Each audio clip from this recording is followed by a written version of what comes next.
Hey guys, അപ്പോൾ സ്കൂളൊക്കെ തുറന്നില്ല. അപ്പോൾ പിന്നെ നമുക്കിന്നൊരു ഹെയർ സ്റ്റൈൽ നോക്കിയാലോ. അപ്പോൾ ആദ്യം തന്നെ ഞാൻ സെൻറ്റർ പാർട്ടീഷനാണ് എടുക്കേണ്ടത്. ഇത് ഞാൻ പിൻട്രസ്റ്റിൽ നിന്ന് കണ്ട ഒരു ഹെയർ സ്റ്റൈലാണ്. അപ്പോൾ പിന്നെ നിങ്ങൾക്ക് കൂടി കാണിച്ചാലാന്ന് വിചാരിച്ചു. പിൻട്രസ്റ്റിൽ ഇതൊരു കൊറിയൻ ചേച്ചിയാണ് ചെയ്യുന്നത്. അപ്പോൾ കൊറിയൻ ചേച്ചി ചെയ്താൽ നമ്മൾ ചെയ്ത ഓഹോ ആണ്. എന്നാൽ നമുക്കൊന്ന് ചെയ്തു നോക്കാം. അപ്പോൾ അതിൽ തന്നെ നമ്മൾ ഫ്രണ്ടിൽ നിന്ന് പോർഷൻ എടുത്ത് ഞാനിത് ചെയ്യുന്നത് പോലെ ഓളിട്ടിട്ട് ചെയ്ത് കൊടുക്കാം. അപ്പോൾ നമ്മളിവിടെ ഡിസ്കോ ബാൻഡാണ് എടുത്തിട്ടുള്ളത്. അതേപോലെ നമ്മൾ രണ്ടാമതും ചെയ്യണം. രണ്ടാമത് ചെയ്യുമ്പോൾ നിങ്ങൾ ശ്രദ്ധിക്കേണ്ടത് അവിടെ നിന്ന് ഫസ്റ്റ് ഒന്നെടുത്തിട്ട് ബാക്കിൽ ഒന്നെടുക്കണം. ബാക്കിൽ നിന്നും കുറച്ച് പോർഷൻ ഹെയർ എടുക്കണം. എന്നിട്ടാണ് നമ്മൾ ഡിസ്കോ ബാൻഡ് വെച്ച് സെക്യൂറേറ്റ് അതിൽ നമ്മളൊരു ഹോൾ ഉണ്ടാക്കിയിട്ട് ചെയ്ത് കൊടുക്കാം.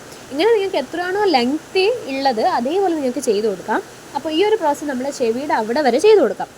അങ്ങനെ ചെയ്ത് കൊടുത്തിട്ട് നമ്മൾ ചെയ്യണമെന്ന് വെച്ചിട്ടുണ്ടെങ്കിൽ ഈ അടുത്ത ആ ഒരു 3 ഹെയർസും ഉണ്ടല്ലോ, 3 ഹെയർസ് നിങ്ങൾ എത്രയാണോ എടുക്കുന്നതെന്ന് വെച്ചിട്ടുണ്ടെങ്കിൽ അതുപോലെ അങ്ങനെ നമ്മൾ അത് മാത്രം എടുത്തിട്ടൊന്ന് പിന്നിടാം. ഓക്കെ, അപ്പോൾ അത് മാത്രം ഇത് കുറച്ച് കോംപ്ലിക്കേറ്റഡ് ആണ്. പിന്നെ ചെയ്യാൻ പറ്റുന്നവർക്ക് ചെയ്യാം. എൻ്റെ കേളി ഹെയർ ആയതുകൊണ്ട് അത്ര ഭംഗി ഉണ്ടാവില്ല. ഇത് സ്ട്രെയിറ്റ് ഹെയർ ചെയ്താൽ നല്ല ഭംഗി ഉണ്ടാവും. ഓക്കെ, എന്നിട്ട് നമ്മൾ സാധാ നമുക്ക് മെടഞ്ഞിടുന്നത് പോലെ മെടഞ്ഞിടാം. എന്നിട്ട് നമുക്കൊരു ബാൻഡ് കുടുക്കി കൊടുക്കാൻ താഴെ. ഇതേപോലെ നമ്മൾ അപ്പുറത്തും ചെയ്ത് കൊടുക്കണം. അപ്പോൾ നിങ്ങൾക്ക് ഇത് ഇഷ്ടപ്പെട്ടിട്ടുണ്ടെങ്കിൽ പ്ലീസ് സബ്സ്ക്രൈബ്. അപ്പോൾ കമൻറ്റ് ചെയ്യണം.